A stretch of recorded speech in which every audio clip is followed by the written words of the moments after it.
मित्रों जय माता दी। आप देख रहे हैं धर्म शिक्षा। मित्रों आज के इस वीडियो में हम चर्चा करने वाले हैं भाद्रपद मास 2024 में कब से आरंभ होगा और इसकी समाप्ति कब होगी। साथ ही भाद्रपद मास में कौन से व्रत त्योहार कब पड़ने वाले हैं, संपूर्ण जानकारी आपको भाद्रपद मास 2024 से संबंधित इस एक ही वीडियो में मिलने वाली है। तो वीडियो में हमारे साथ अंत तक बने रहिए। मित्रों भाद्रपद मास आपको बताने के लिए मैंने यहाँ पे सहायता लिया है रूपेश ठाकुर प्रसाद पंचांग का। यह उत्तर भारत का, जैसा कि आप सभी जानते हैं, एक प्रसिद्ध पंचांग कैलेंडर है। आपके घर में भी कभी न कभी जरूर आया होगा ये। तो इसमें ही हम जानकारी लेंगे भाद्रपद मास की। तो सबसे पहले यहाँ पे मैंने अगस्त का पेज जो है वो खोल रखा है। अगस्त में ही भाद्रपद मास आरंभ होगा। यहाँ पे सबसे पहले ऊपर ही देखेंगे लिखा हुआ तारीख 20 से भाद्रपद मास प्रारंभ, अर्थात 20 अगस्त से भाद्रपद मास जो है वो आरंभ हो जाएगा। तो आते हैं देखते हैं 20 अगस्त को। देखेंगे यहाँ पे लिखा हुआ भाद्रपद मास की कृष्ण पक्ष की प्रतिपदा तिथि, अर्थात भाद्रपद मास जो है 20 अगस्त को आरंभ होगा। जैसा कि आप सभी जानते हैं कि हर माह में दो पक्ष होते हैं, पहला कृष्ण पक्ष है, दूसरा शुक्ल पक्ष।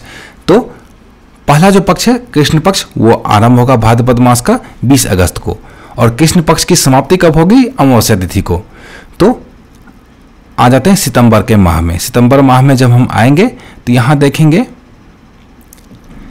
मंगलवार 3 सितंबर को अमावस्या तिथि रहने वाली है, अर्थात भाद्रपद मास आधा इसी दिन संपन्न हो गया, मंगलवार 3 सितंबर को। और भाद्रपद मास की समाप्ति कब होगी? जिस दिन शुक्ल पक्ष की पूर्णिमा तिथि होगी। तो बुधवार 18 सितंबर को पूर्णिमा तिथि रहेगी भाद्रपद मास की। इसी दिन समाप्ति हो जाएगी भाद्रपद मास की। अर्थात यहाँ पे आपने देखा भाद्रपद मास आरंभ हो रहा है 20 अगस्त से, और इसकी समाप्ति होगी भाद्रपद मास की 20 अगस्त से लेकर 18 सितंबर तक। तो 20 अगस्त से लेकर 18 सितंबर तक भाद्रपद मास रहने वाला है। आइए अब प्रमुख व्रत त्योहार जो भाद्रपद मास में आने वाले हैं उसकी चर्चा कर लेते हैं, कब कब क्या क्या रहने वाला है। यहाँ पे मैं थोड़ा सा इसे जूम करना चाहूँगा ताकि आपको अच्छे से दिखाई दे। प्रमुख व्रत त्योहारों की सिर्फ चर्चा करते हैं तो आप देखेंगे 22 अगस्त को गुरुवार का दिन रहेगा। इस दिन कजरी तीज का व्रत रहने वाला है। बहुला गणेश चतुर्थी का व्रत भी इस दिन रहने वाला है। 24 जुलाई को शनिवार का दिन रहेगा। इस दिन हल षष्ठी लल्ही षष्ठी व्रत छठ व्रत रहने वाला है। श्री बलराम प्रकट उत्सव भी इसी दिन रहने वाला है। और व्रत त्योहार की बात करते हैं तो 26 अगस्त सोमवार का दिन रहेगा। इस दिन श्री कृष्ण जन्माष्टमी का व्रत रहने वाला है। भगवान कृष्ण का जन्म इसी दिन हुआ था। और आएंगे 27 अगस्त मंगलवार का दिन रहेगा। इस दिन गोकुल अष्टमी श्री कृष्ण जन्माष्टमी का व्रत रहने वाला है। 29 अगस्त को गुरुवार का दिन रहेगा। इस दिन जया एकादशी का व्रत रहने वाला है। भाद्रपद मास की जो एकादशी तिथि होती है कृष्ण पक्ष की, उसे जया एकादशी के नाम से जानते हैं। 30 अगस्त को शुक्रवार का दिन रहेगा। इस दिन एकादशी व्रत वैष्णव के लिए रहने वाला है। 31 अगस्त को शनिवार का दिन रहेगा। इस दिन शनि प्रदोष व्रत रहने वाला है। और सूर्य का नक्षत्र परिवर्तन हो रहा है, इसकी जानकारी आपको दी गई है।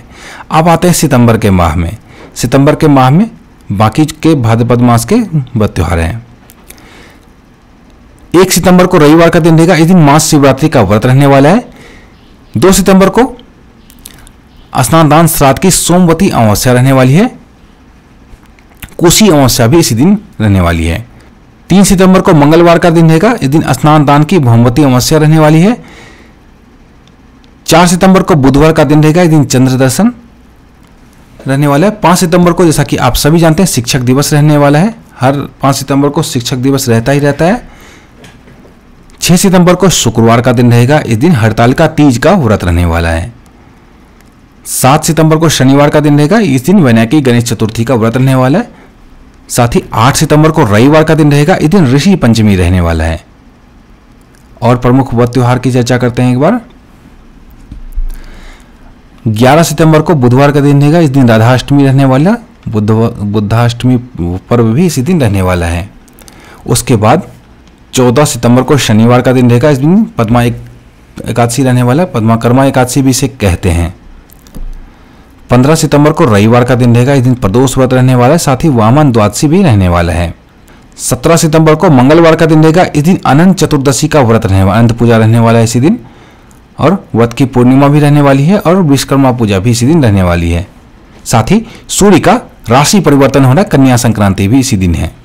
18 सितंबर को स्नान दान की पूर्णिमा रहने वाली है और पितृपक्ष भी इसी दिन से आरंभ हो जाएगा पूर्णिमा के बाद। 18 सितंबर को यहाँ पे देखेंगे क्यों लिखा हुआ है पितृपक्ष आरंभ, क्योंकि पितृपक्ष जो होता है वो आश्विन मास के कृष्ण पक्ष की प्रतिपदा से आरंभ होता है। लेकिन पूर्णिमा के दिन ही क्यों लिखा गया है यहाँ पे पितृपक्ष, उसके लिए चलते हैं 18 का समय देखते हैं किस समय पूर्णिमा तिथि रहने वाली है। देखेंगे भाद्रपद मास के शुक्ल पक्ष की पूर्णिमा तिथि जो रहने वाली है दिन के 8:41 तक ही है इस दिन, अर्थात उसके बाद आश्विन मास की कृष्ण पक्ष की प्रतिपदा तिथि आरंभ हो जाती है। तो आश्विन मास की कृष्ण पक्ष की प्रतिपदा तिथि जब से आरंभ होती है तब से पितृपक्ष भी आरंभ होता है। लेकिन यहाँ देखेंगे अपराह्न में इस दिन आश्विन मास का प्रवेश हो जाता है, तो अपराह्न में ही पितृपक्ष की पूजा होती है, तो इसी दिन से पितृपक्ष भी आरंभ हो रहा है। इस बात का ध्यान रखिएगा और इसमें किसी भी प्रकार के कन्फ्यूजन में नहीं पड़ना है। सुबह पूर्णिमा है और अपराह्न में पितृपक्ष का कार्य किया जाएगा। तो ये छोटी सी जानकारी थी भाद्रपद मास के बारे में।